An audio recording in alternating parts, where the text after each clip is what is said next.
Bob Green joins us now. He's just acknowledging he doesn't know what a tweet is. I don't know what it is, much less what a retweet is. I've got Twitter here, and Stephen Page, the lead singer for the Bare Naked Ladies, who lives in Central New York, is commenting on his hope that Dan Maffei will win this race and Ann-Marie Buerkle will be out. That's the kind of conversation that's going on social media as we speak. And Bob, whether you know what tweets are or not, we do know you know presidential elections in history. This is actually fascinating. I don't know what it is. That's actually why we invited you here tonight. And let's get to the national picture. We've been focused on the local here, but where do we stand with the Electoral College? President Obama seems to be holding serve here where he needs to end up with a win tonight, and at least from where we stand right now. There's a couple of important things to say. The first is that right now, at this moment, the polls have been dead on right, 100%.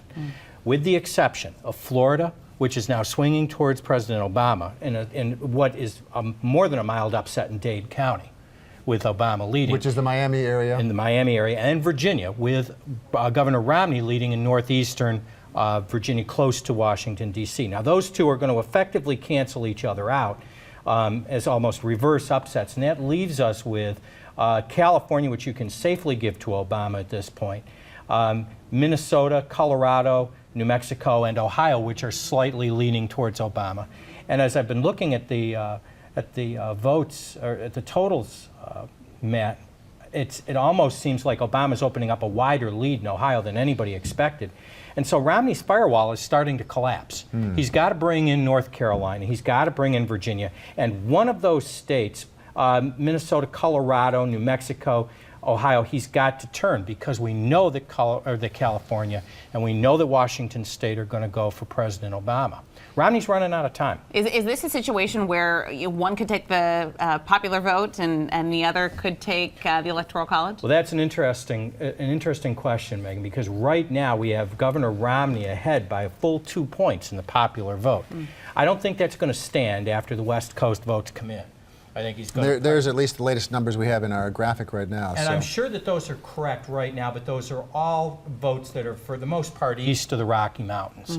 When the West Coast comes in, that's going to tighten up an awful lot. Whether we see President Obama pull ahead, I don't know. There's a lot of people who have been saying that he's going to lose the popular vote here. Well, we're also getting indications back to our friends here on Twitter and comments from John Boehner, the House Speaker, for example, tonight, already making comments saying, hey, the next president, who he's not naming, the next president doesn't have a mandate to raise taxes.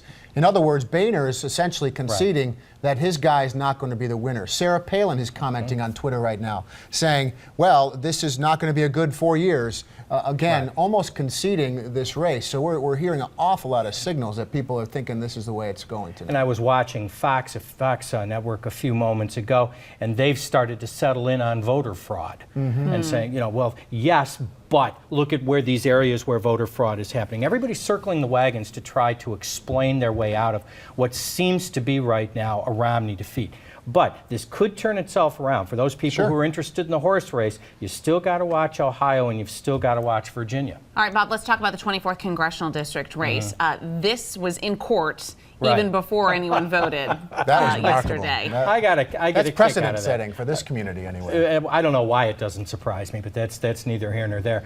I don't know exactly where the votes are coming from, but I've been trying to find votes in Wayne County, and they don't seem to be there. And so my guess right now, my educated guess, is that the votes that we're seeing on the screen right now, which have Mr. Maffei substantially ahead, are where we would expect that Maffei would be ahead, which is in Onondaga and Oswego County. I think that when Wayne County comes in, that's certainly going to tell him. We will have to see whether Rossum, who has conceded the race, actually comes up a little bit in Wayne County, or whether she loses traction there. This race is far from over. Nobody can be comfortable about this lead, not until we get votes in from Wayne County. And it was such a large lead or a victory for Congresswoman Buerkle there 2 years ago. In Wayne County. In Wayne County. That's right. That I expect this race is going to tighten It's right going to up. at least get tighter, no question. Well, hopefully we'll have an answer tonight. We'll see. Yeah, we will see. Yeah, thanks, Bob. We'll have you back on NBC3 News at 11 tonight with more insight. We appreciate that. Not too late to join the conversation yourself, by the way. Go to our website. We have all the, especially the Onondaga County returns coming in. Just click right on that. We'll take you right to a link that have all the results there. You can follow along on your iPad at home. Post a few comments on Facebook. Facebook, or even send out a tweet and teach Professor Green what Twitter is all about. Tweet me, I can't read it. At Bob Green something. We'll have to get you a handle pretty soon here. Let's get a little bit.